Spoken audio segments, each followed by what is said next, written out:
हे सूर्यदेवा, आज तुम्हाला अर्घ्य देण्यात खंड पडला असता। माझी काहीच करण्याची इच्छा नाही। असं वाटतं आहे सगळं संपलं आहे, पण इतक्या वर्षांचा संकल्प आहे तो सहजासहजी मोडवेना। मी तुम्हाला अर्घ्य देत असताना माझे मन स्थिर नाही, हे तुम्ही समजून घ्या।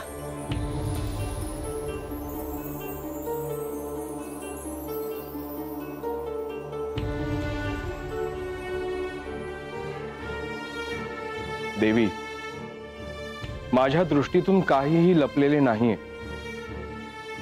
तुमचं दुःख मी समजू शकतो।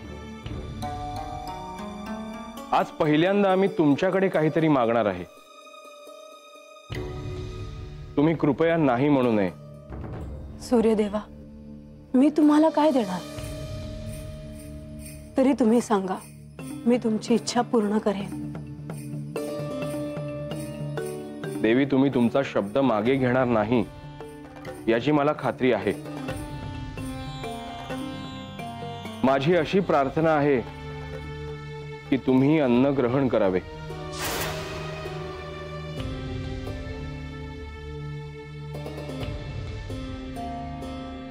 हे दुःख झेलण्यासाठी मला जिवंत राहावं लागेल असं दिसत आहे।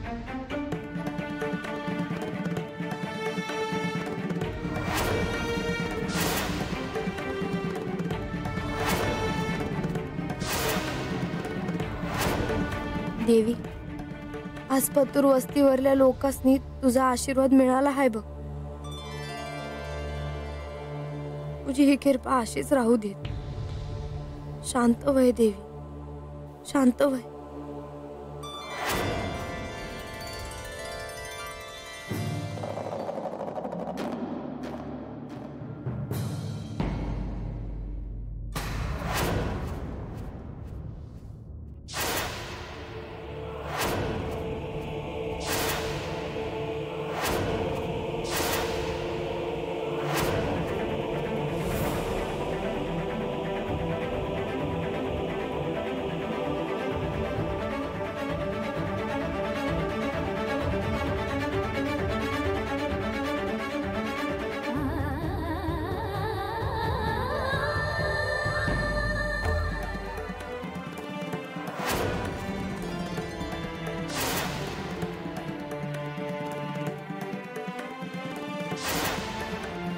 बानू, देवीचं रडणं थांबलं बघ।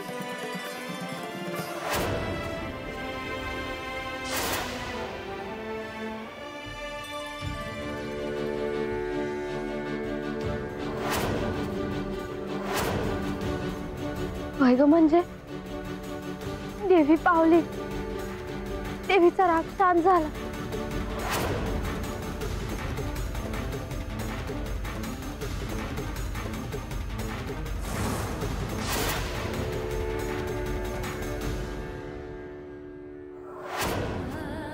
वय बानू, देवी पावली आणि महाराज होते म्हणून समज झालं बघ। मी अभि हेच म्हणत होते, महाराजच वाट धावतील, त्यांच्या बगर हे कोणाला जमणार नाही म्हणून।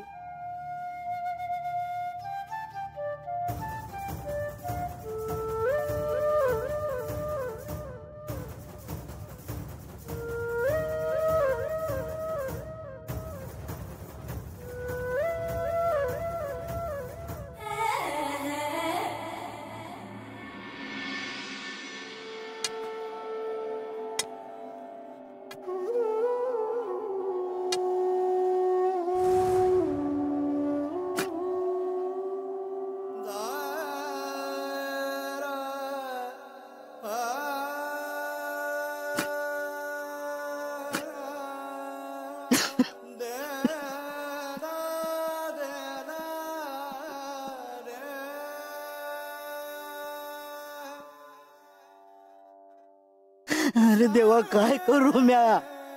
अरे अंगात त्राण आहे, तेवढे कष्ट करतोय, पण या शेतात काय बी उगवना।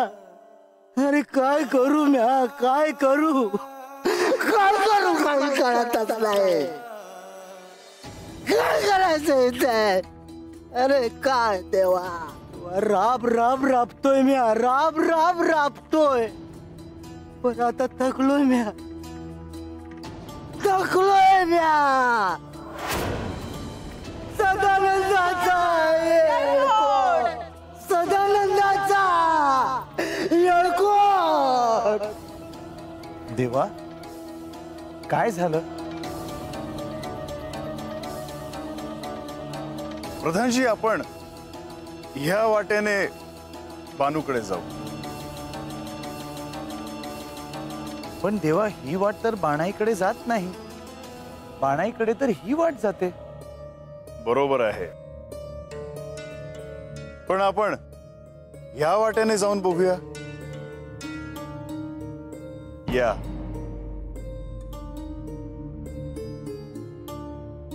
महाराज, अव तुम्ही होतासा म्हणून देवीचा राग शांत झाला, नाहीतर आमच्याच्यानं ते जमलंच नसतं बघा.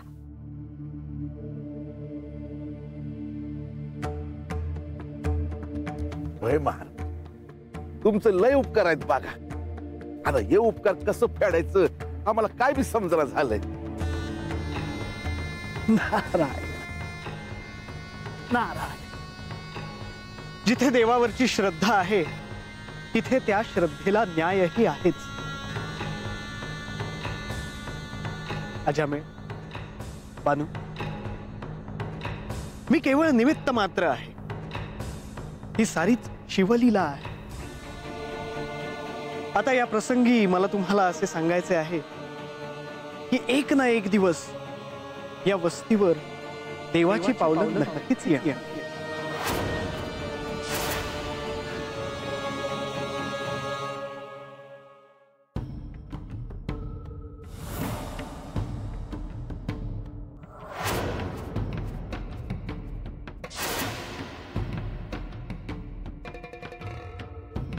देवा, आपल्याला चंदनपुरीला जायचे आहे, पण तुम्ही इथे लोणी धामणीत का आणले आहे? प्रधानजी, या गावात माझा एक भक्त आहे, त्याला भेटण्याची वेळ जवळ आली आहे.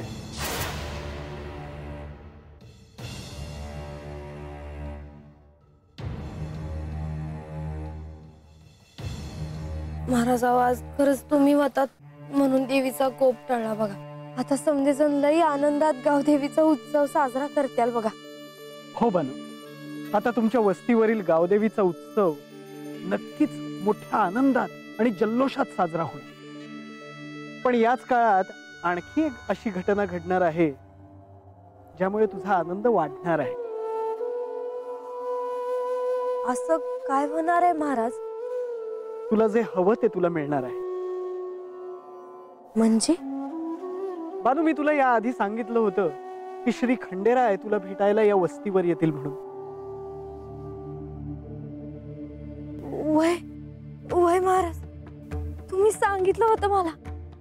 तर मग आता सज्ज हो बानू, कारण श्री खंडेराय स्वतः तुला भेटायला या वस्तीवर येणार आहे. ते जेजुरीहून निघाले आहे. तुझी भक्ती सफल झाली बाबा. तुझं स्वप्न आता पूर्ण होणार. श्री खंडेराय येत आहेत. वय महाराज, शुभम भवतु.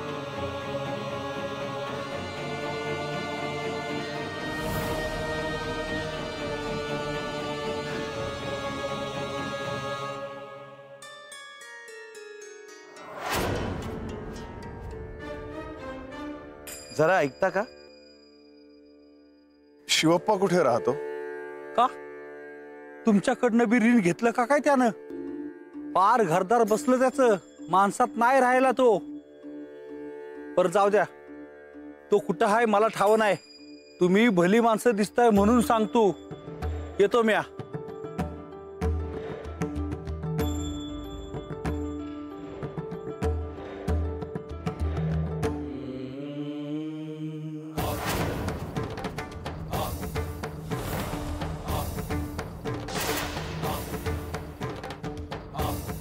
राम राम पाहुणं. मला शिवप्पाला भेटायचंय.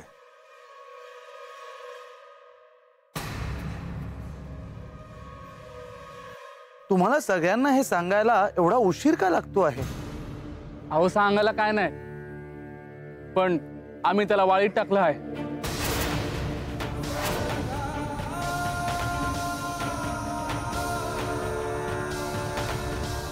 काय? पण असं झालं तरी काय? आणि असं कुणालाही वाळीत टाकणं खूप गंभीर अपराध आहे. त्याचं कडक शासन तुम्हाला होऊ शकतं. शिवप्पा कुठं आहे? शिवाप्पा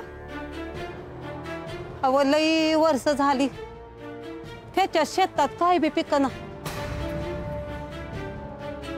पाऊस नाही, पाणी बी नाही.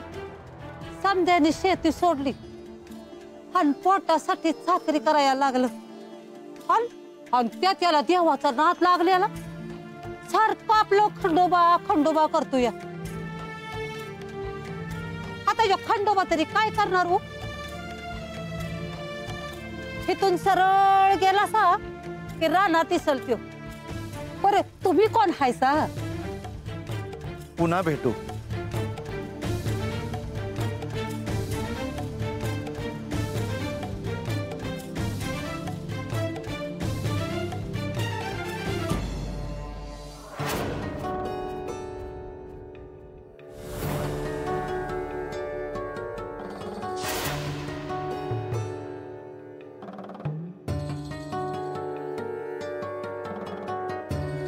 प्रधानजी, काय ही दुरावस्था.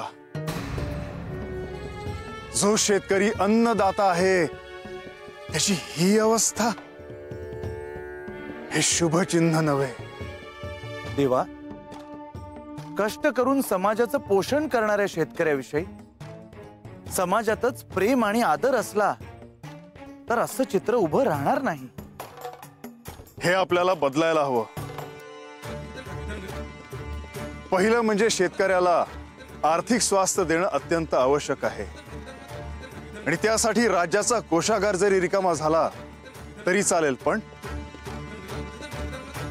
लवकरात लवकर ही परिस्थिती बदलायला हवी. असंच होईल देवा. त्याचबरोबर जलनियोजनाचे कार्यही हाती घेतो. निसर्गाने जरी अवकृपा केली तरी कष्ट आणि नियोजनाने शेतकरी अभिमानानं उभा राहील. प्रधानजी, सर्व स्तरावर सर्वांना कायद्याचं आणि न्याय व्यवस्थेचं भान असावं. त्यासाठी काही करता येईल का ते पहा. कुणालाही वाईट टाकण्याची बुद्धी येतेच कुठून. स्वातंत्र्यासोबत लोकांना कायद्याचाही भय असायला हवं. नाहीतर मनाला वाटेल तसं जो तो वागेल.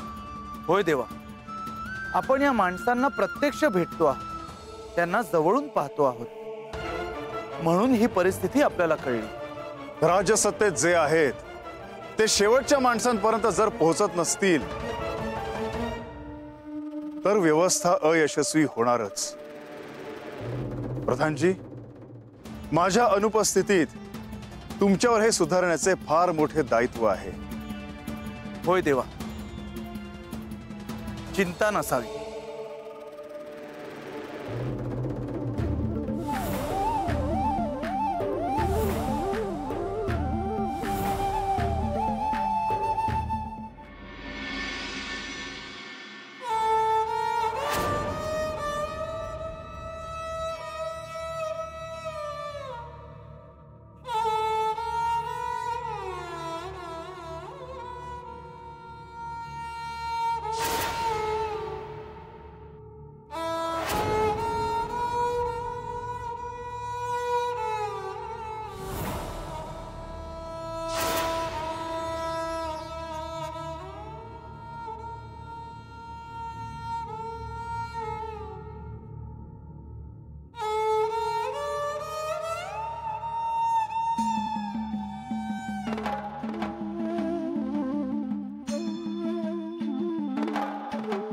देवा, देवा तुम्ही.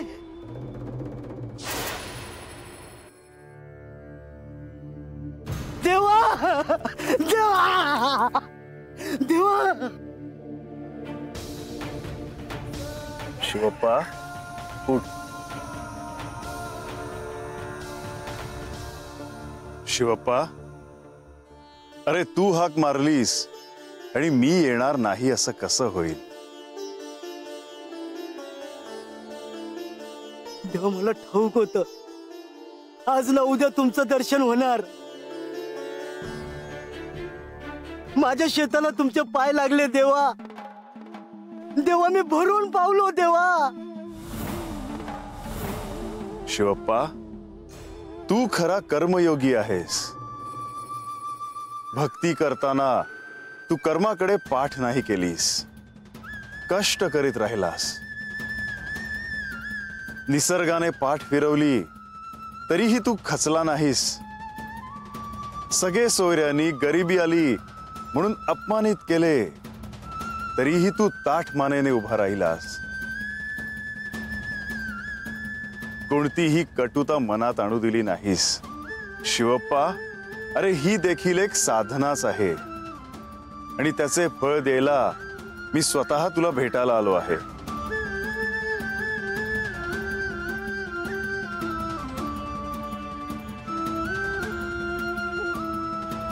देवा,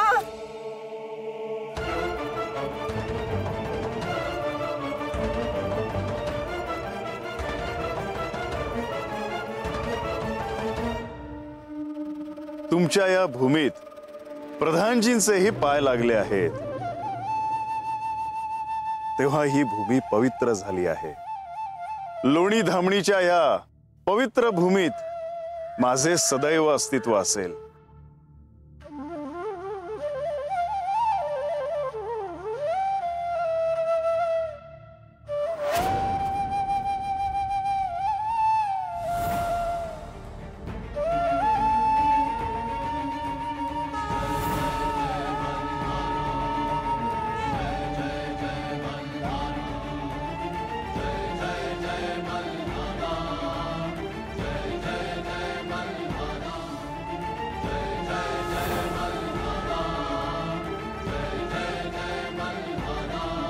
तेव्हा लोणी धामणीत तुम्ही आलासा आणि इथलंच होऊन गेलासा देवा.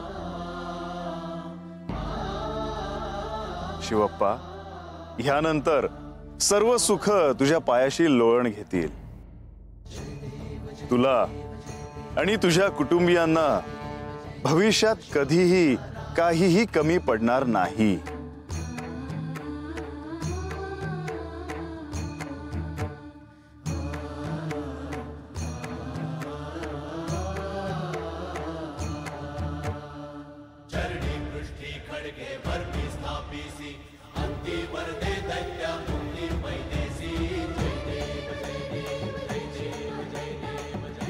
देवा, वाट वाकडी करून तुम्ही लोणी धामणीत का आलात याचा अर्थ मला आत्ता कळला.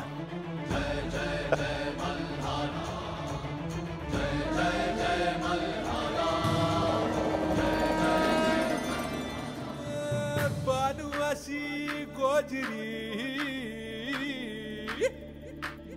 भक्ती तिची लई न्यारी आणि वाटेत गावला तिला मार्तंड मल्हारी.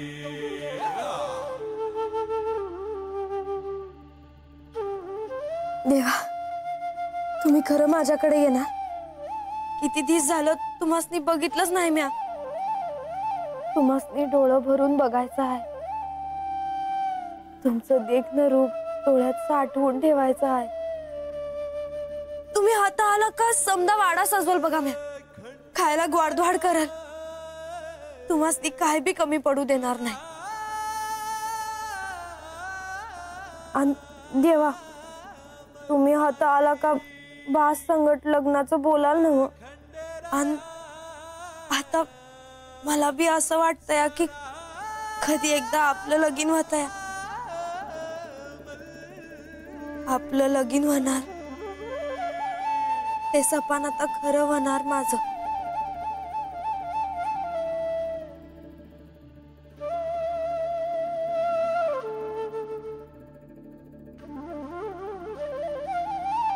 देवा,